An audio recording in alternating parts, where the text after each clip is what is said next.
What is going on, everybody? My name is Ciara Lawler. Welcome back to another episode of Hero or Zero.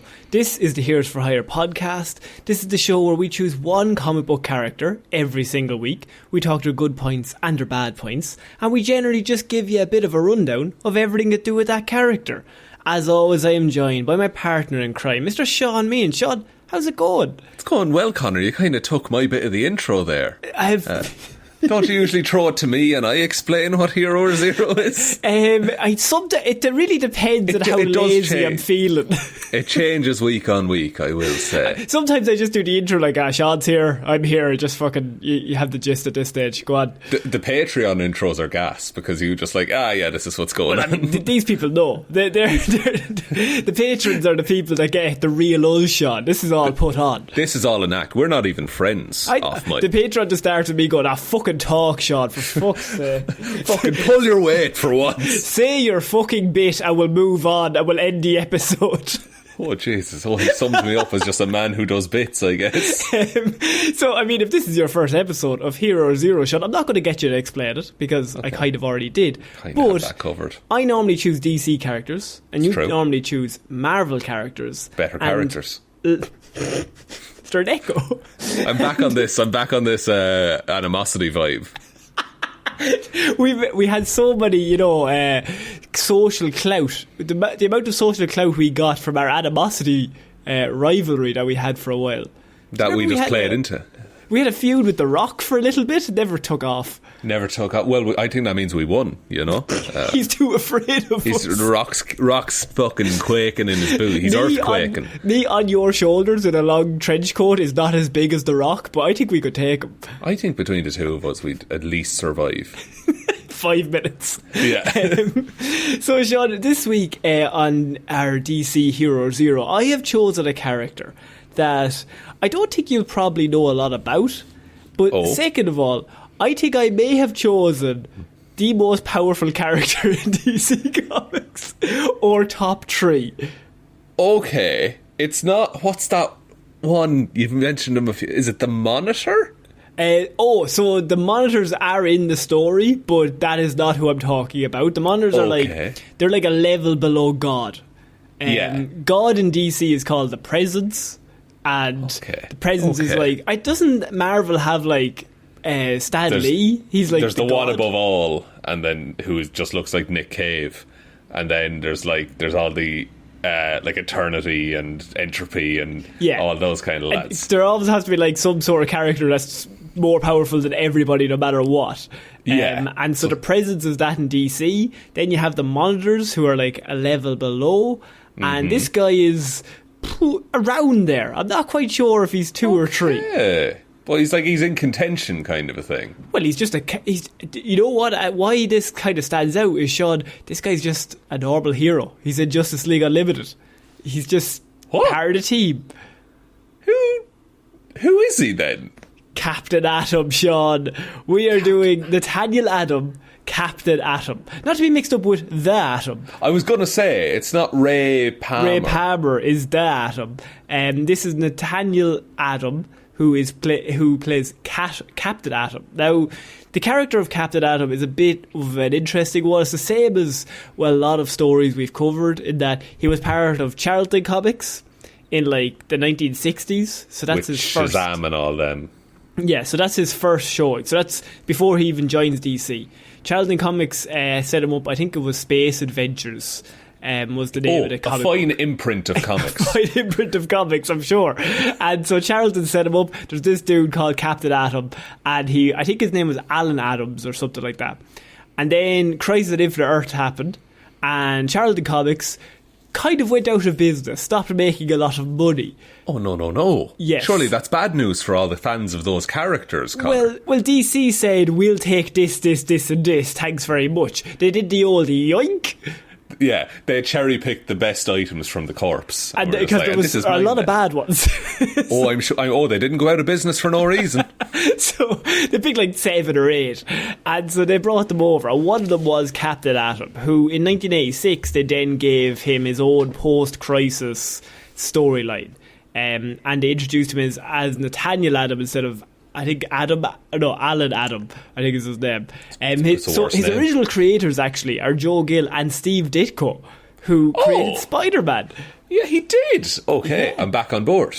You're back in. Ditko went off to Charlton Comics and was like, Captain Atom, that's the one, after Spider-Man. I haven't peaked yet, boys.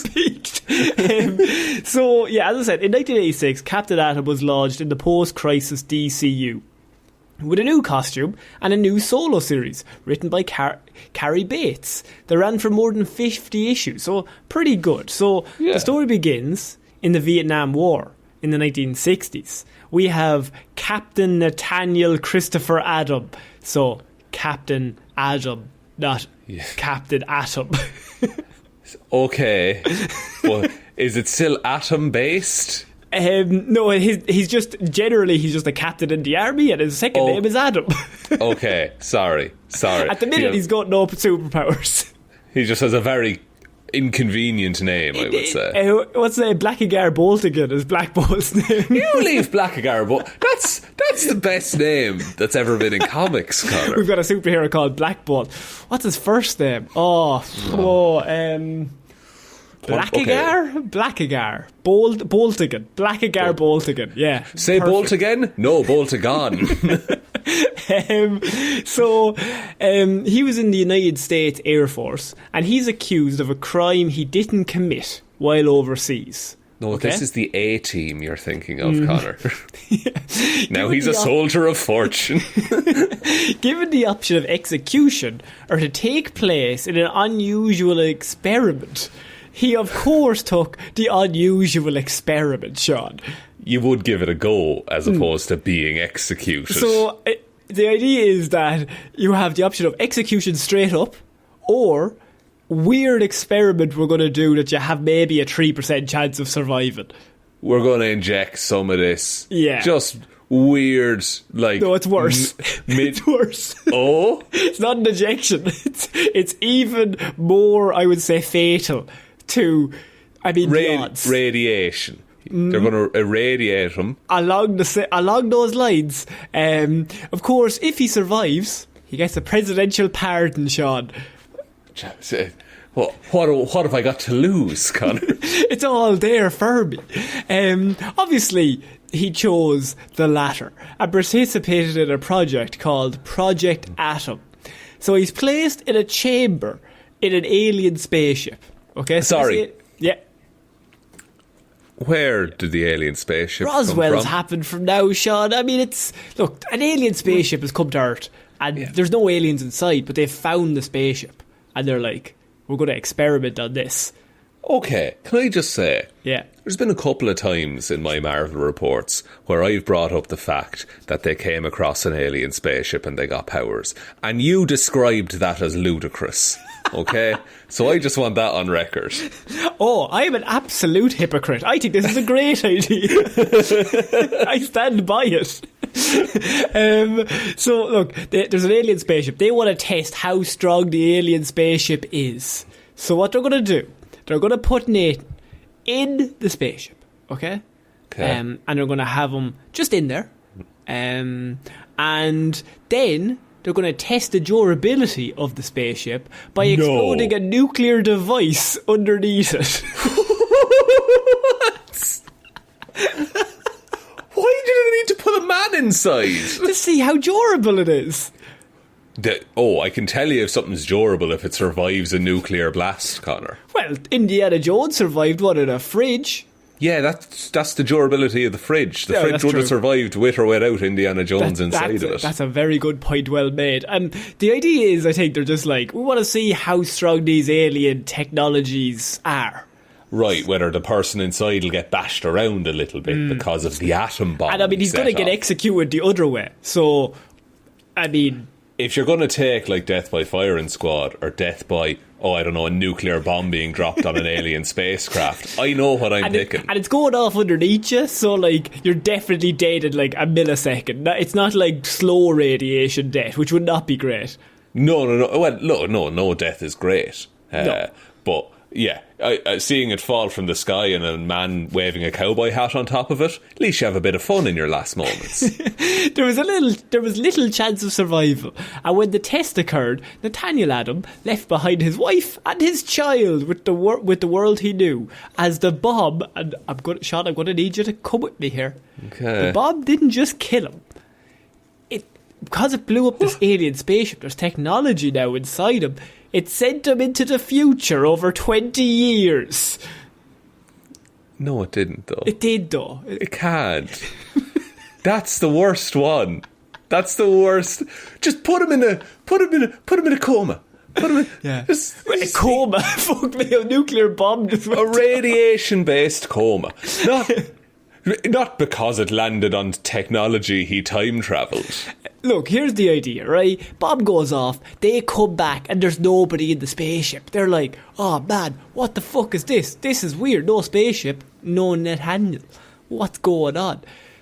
Turns out, he's not there, because he's 20 years in the future.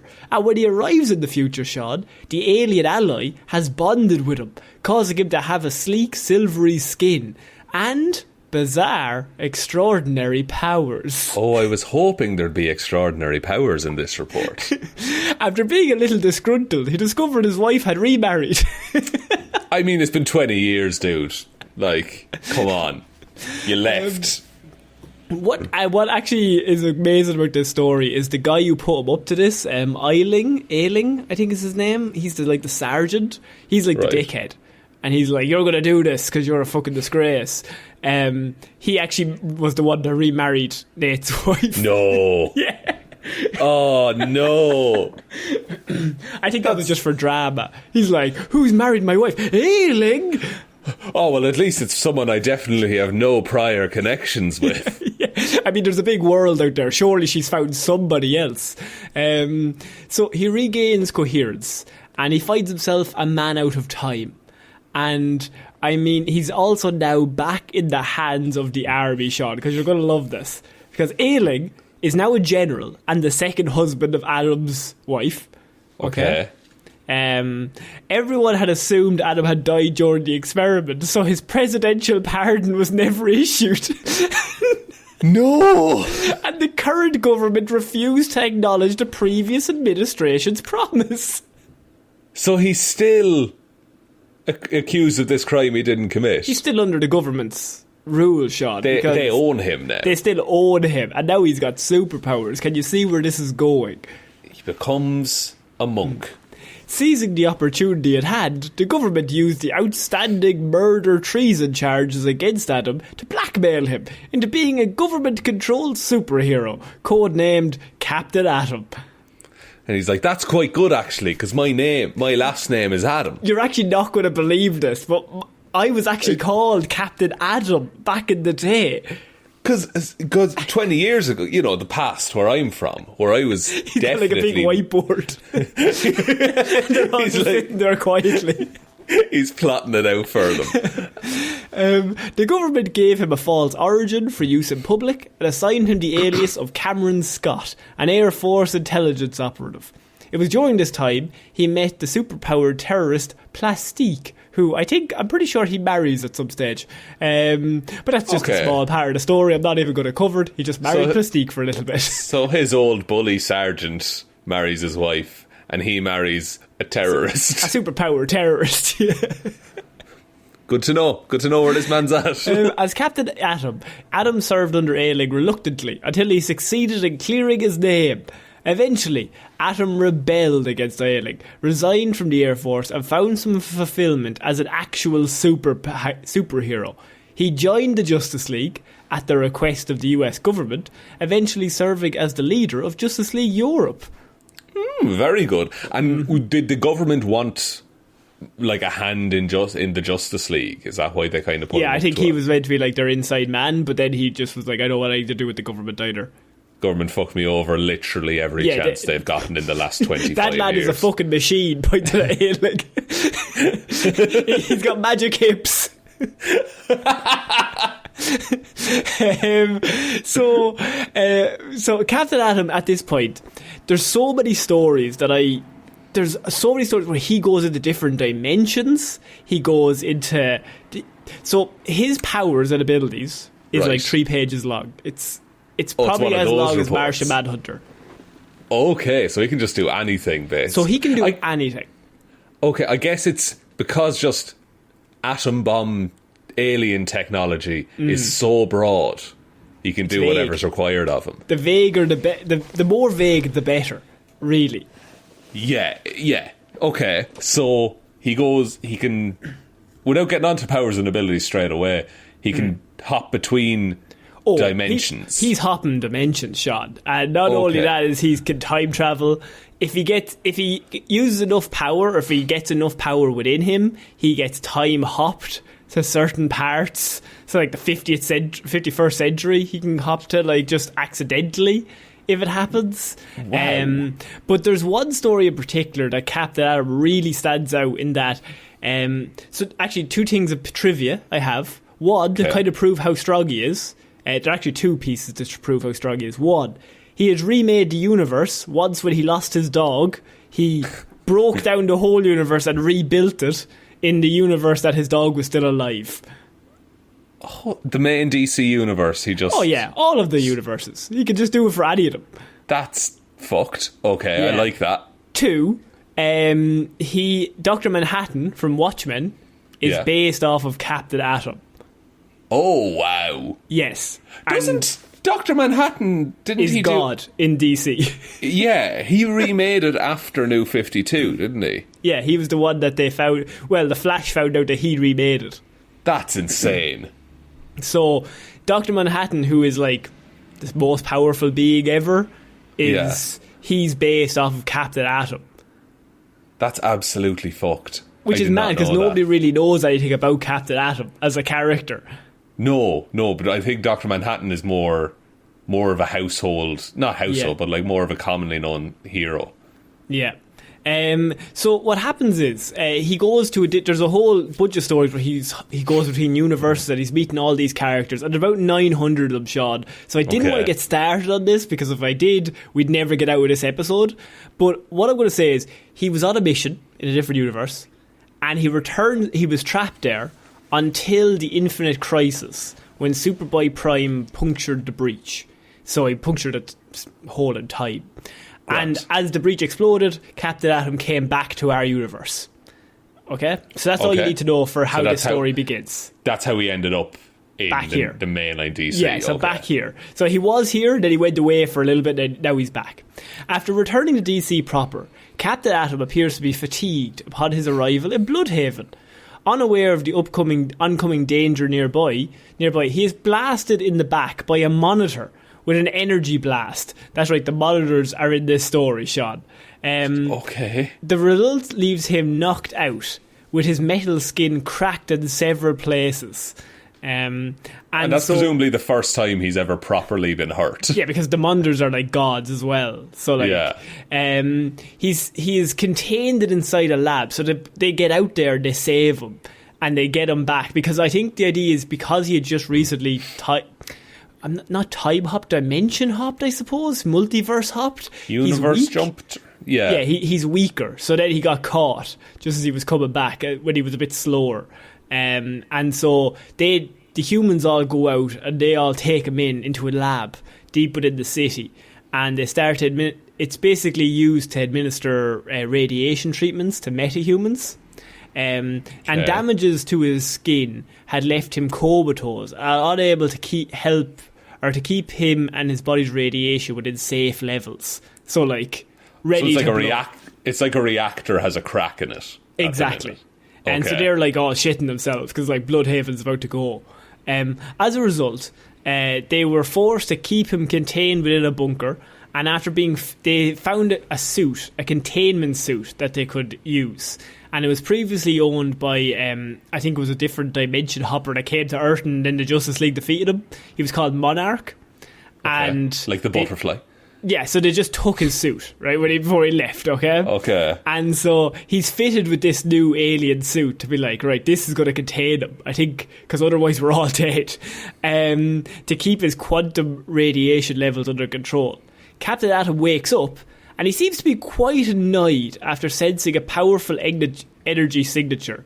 So he's annoyed, not at the people there, but he's annoyed at the monitor for taking him out, and he doesn't know what's going on at the minute. Okay. So he escapes the lab, and he interrupts a battle between Hal Jordan and Major Force. And effortlessly, he actually kills Major Force, who is a villain, by completely absorbing his energy. And he finally releases a vast amount of energy that obliterates all of Bloodhaven. Holy shit! Yes. Just wipes it off the map. Just wipes the city off the map. That's insane. Yes. And so... How does Nightwing feel about this? I think Nightwing might be dead at this point. Oh, dear. So, Captain Atom is on scene again for a long time. And Kyle Rayner, the Green Lantern, comes across him. And he's apparently in between dimensions. He's actually at a place called the Bleed. And basically what's happened is he's gone mad because he's become aware of the multiverse and the monitors and the fact that there's no free will. Maybe there is free will, but if the monitors are there and they're holding on to everything, they can jump in at any time and they can do what they want. He's going insane, okay? And he wants to be called Monarch from now on, which is the suit that he's wearing. He doesn't want to be called Captain Atom.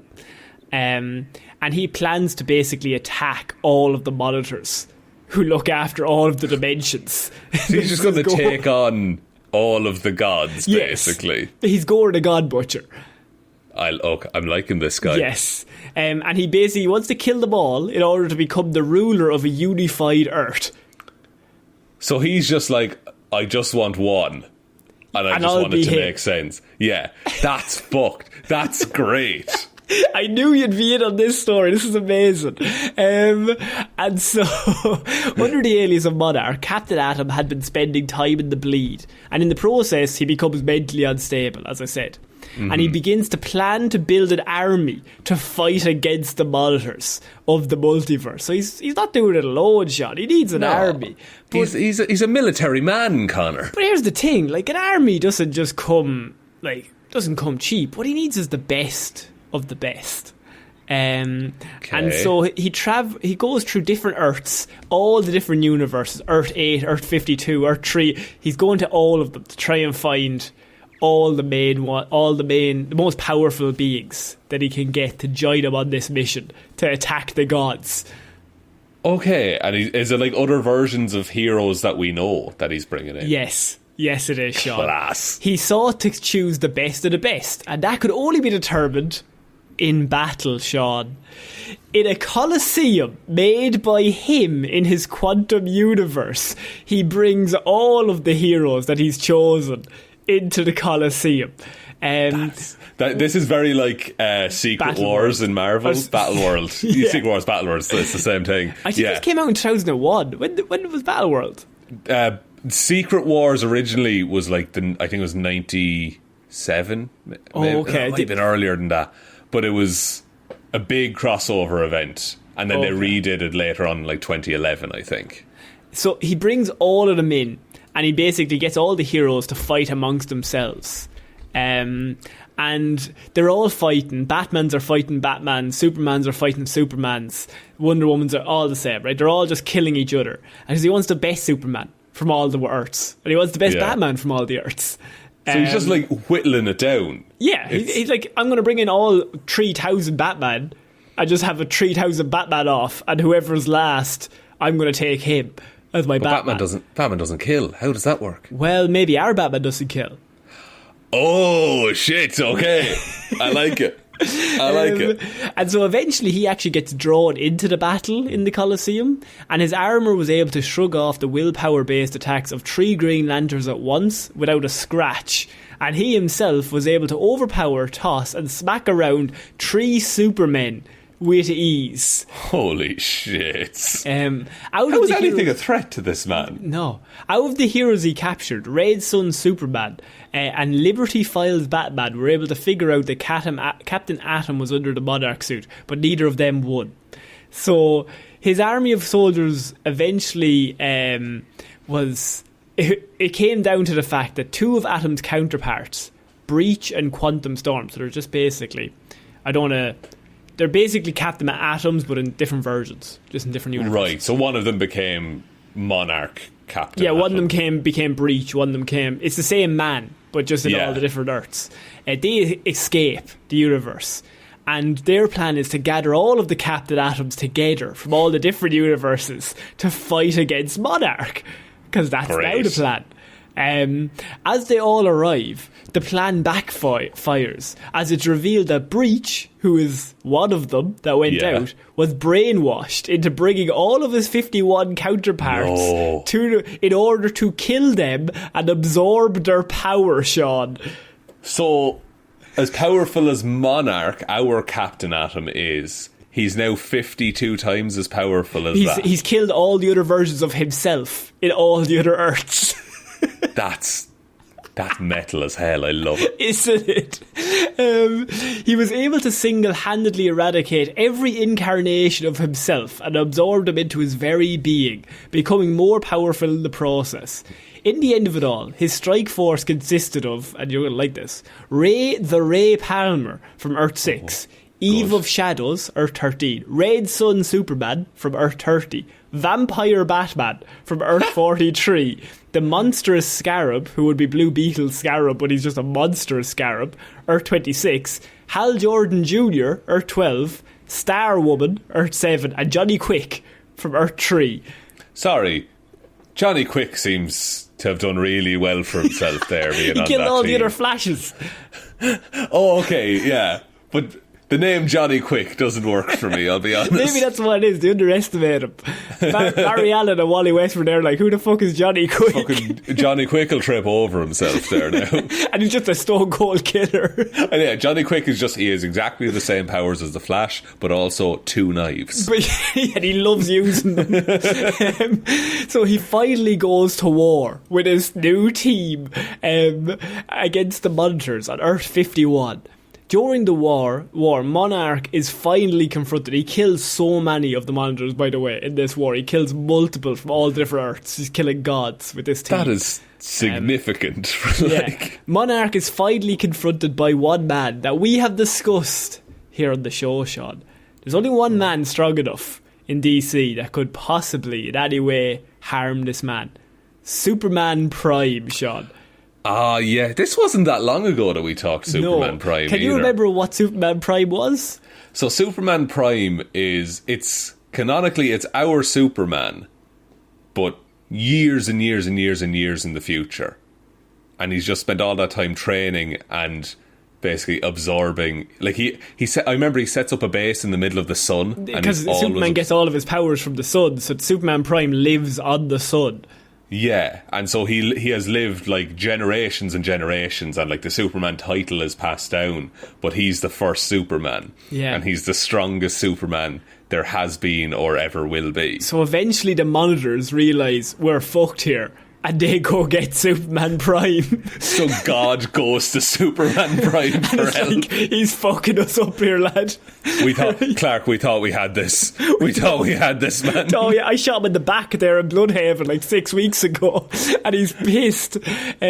Superman Prime comes down, and him and Monarch eventually have an absolute just like drop down fucking brawl. Just a punch up. Just a massive punch-up between the two of them. He's the only person that can possibly put it up to him. Superman Prime, eventually the two of them fight to a standstill. A standstill draw. That's insane that Monarch kept up with that. And they eventually ends by Superman Prime hits him in the armour, and it sets off a massive explosion that destroys the entire universe of Earth 51. Wow. Okay, so... And that explosion is presumably as well like 51 times of an atomic bomb that had also soaked up a bunch of other energies. Yeah, I suppose. Yeah, because of all the Captain Atoms that had absorbed into him. Yeah, so like they basically the two entities just fought until they destroyed the universe. And that like a Big Bang kind of thing. Yeah, they set off another Big Bang. Fuck me. And so does anyone survive? Nobody survives in that universe. But what happens is Captain Atom, like, it comes out, that's like one of his major stories, that like he goes evil and then you see the full power of what he can do. Yeah. If it's in the wrong hands, and then you have the awkward thing of they wrote that storyline like, fuck, that's amazing. Obviously, they eventually get the armor off him, they get him out of there, and it's like, oh wow, Nathaniel's back. And the problem is, they're like, well, he did kill a bunch of people, and they bring him back. Address that. Yeah, and I like how it's so comic booky, by the way, how they solve it is that a week later, Atom was cleared of his past crimes thanks to the efforts of Monel, who convinced the Daily Planet to publish a positive front page article on Captain Atom. And now it's all better. And he returns to his life as a superhero. After that, and he just keeps Justice League and superhero. I think it's kind of seen as like, every hero has that turn where they go evil for like a big run of stories, and then they go back good.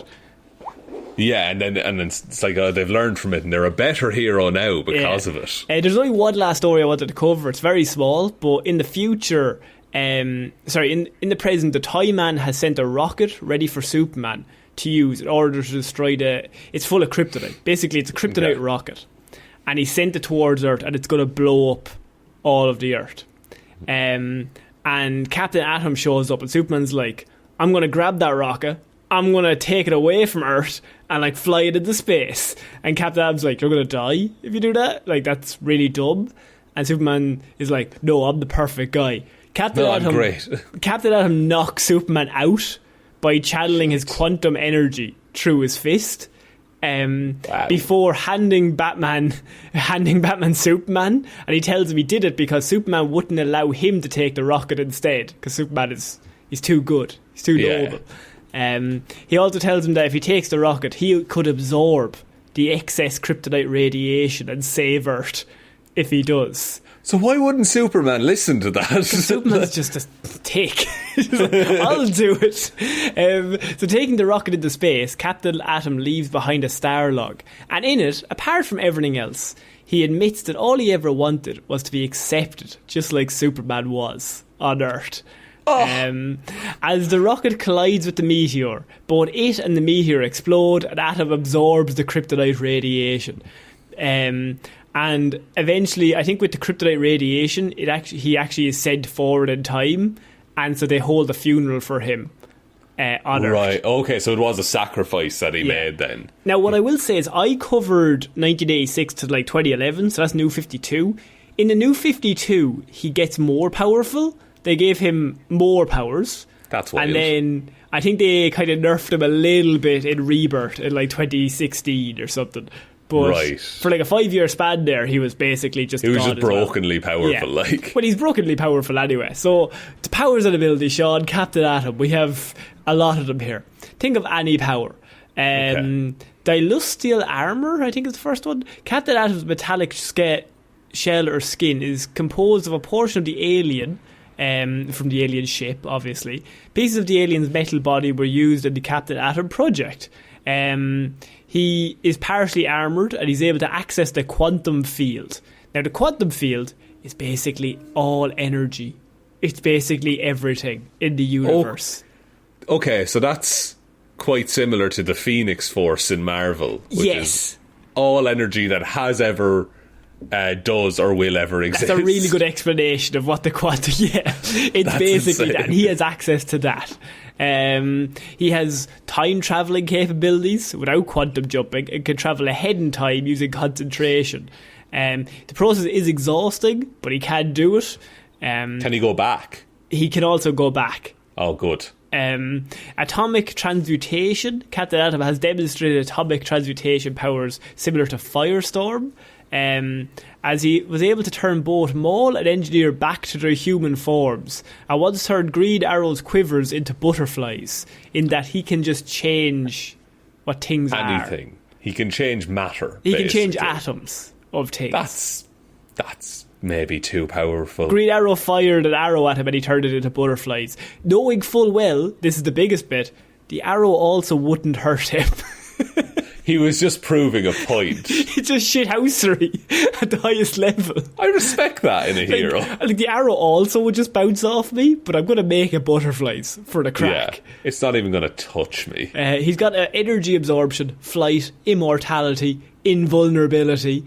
He's invulnerable to physical and energy attacks. Matter generation. He can also create matter in the same way that he creates energy. Wow. He can absorb and manipulate matter at a basic level. Regeneration. He, of course, can regenerate at any given time. Now, he's immortal and invulnerable, but if you do get him, he'll just go back. If anything should happen to him, he'll be fine. Self-sustenance, so he doesn't need to eat or drink or do anything. He can just survive forever. He's got all the classics: superhuman strength, stamina, speed, reflexes. You love to see it. He can telepathically interface with computer networks as well. He's also, and this is going to be a good one, anti-magic. So his coating, coupled with his exposure to the quantum field, affords Nathaniel not only immunity to magical powers and spellcraft, but also allows him to outright negate the effects of it in general. So you can just turn magic off. Yeah, he'll just turn your magic off. So like Superman, vulnerable to magic. This guy, just no. Just not. You could, it doesn't matter what you do. He's not even invulnerable. He literally turns your magic off. You don't even get the chance to hit him with your magical spells. You can't even hit anyone around him with magic. No. Self-power augmentation. He can use the quantum field to enhance his physical prowess whenever he wants. He can he can use the quantum field to increase all of his powers whenever he wants, if he feels like they're a bit low. Yeah, he can just top himself off there. Yeah, he's like, now I can lift this big rock. He's like, I'm really good at listening, but I'd like to listen half a world away. So I'm just going to power up my ears, and now I can listen half a world away. Quantum field manipulation. His metal skin, of course, tied to the quantum field, which allows him to absorb and manipulate infinite amounts of energy. Great. Which can be used for infinite amount of purposes, which are solely limited by his willpower and imagination. And how is the old imagination on this man? He's an artist. Excellent, I'm glad to hear it. In terms of, weaknesses, they only have radiation leak in case he blows up, but also he's immune, so it doesn't matter. That's the thing, that's more of a detriment to anyone else around him. If there's hindrances or disturbances in the quantum field, it can hinder his control of his powers, but I don't think many people can get to the quantum field. True. But presumably, when he absorbed all that kryptonite, he didn't want to go into the future. So that could be a thing as well. Yeah, sometimes he can't control how powerful he is. And his equipment, he had the Monarch armour at one point, which designed was to contain all the radiation coming out of him, and basically made him, think of him how he was, and then he was the Blue Eyes White Dragon, but then he multiplied by another 10 just for the sake of it. The 3-headed Blue Eyes White Dragon. Yeah. My God. Shout to that is Captain Atom. I think that's genuinely the most powerful DC character, certainly, that we've Starts covered. off as a Vietnam test subject for a nuclear bomb, and it gets out of hand. It's a real glow-up for a Charlton Comics character, isn't it? It gets out of hand real quick. And they've never, until recently, it seems they haven't put him back in line ever. But I don't think he can. I think once he defeats all other 51 versions of himself in a battle to the death, I think it's kind of proven that he might be the most powerful. That's true. That is true. No, you're right. I didn't know anything about that character, but I really like it. I like the single man on a mission. I like how he goes insane because he can't deal with the fact that there's multiverses and stuff like that. Yeah. That's a nice thing to see. Not a nice thing, but it's an interesting thing. And then he's like, I'm going to kill all the gods. And then I'll be the god. And then it'll be fine if I'm in charge, because it'll only be me. And I'll know what to do. And then he needs a team, so he's like, well, I'm not going to get the shitty Batman or the shitty Superman. No, I'm going to get the best Superman of all the Supermen. I want the best Batman. Only Superman Prime could even handle him, and they had to end the universe. Yeah, they stalemated by destroying the universe. Yes. No, Well done, Connor. Thank you very much for that report. Would you like me to take us out? Yeah, please. Excellent. I forgot to open the Google Doc, so let's see if I know this from memory. Thank you, everyone, for listening to this episode of Hero or Zero. We will be back on Monday with Movie Mondays, Wednesday with Weird News Wednesday, and next Friday with another episode of Hero or Zero.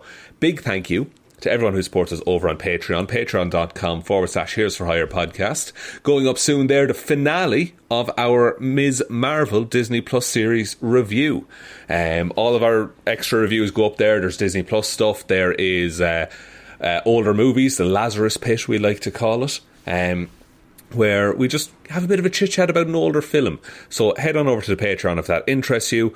Other ways to support the show then, there is the merch store link below, heroesforhire.ie/shop. Twitter is at heroesforhirepod, the 4 is the number 4. Facebook is Detective Divilment's discussion group. Instagram is Heroes for Hire podcast. And the best way to ever help out the show is to tell one human being that we exist. Just a one, please. And I think that's about it, Connor. I think so. So I've been Ciara Lawler. I've been Shaun Meehan. I'm going to go have a nap.